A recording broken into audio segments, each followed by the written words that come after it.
در اینجا برای شاعر شناخته تاجیک بازار صابر آرامگاه بنیاد می شود. آرامگاه لوچاب منزل آخرت شاعر انتخاب شده است.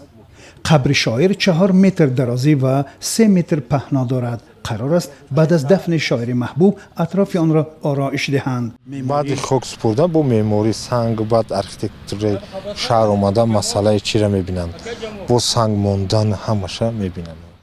بازار صابر شاعر معروف تاجیک بعد بیماری طولانی راههای نفس روز 1 می در یک شفاخانه شهر سیاتل امریکا درگذشت.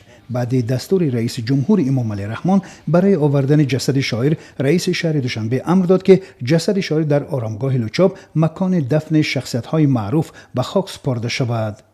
قبر بازار صابر ببینید در میان آرامگاه استاد ترسونزاده و لایق شیرعلی غفار میرزا از چهره های معروف و شناخته شهر تاجیک قرار دارد و یکی از منظره های خیلی زیبای شهر دوشنبه و در یک بلند جای قرار دارد که جای شماره و زیبا است.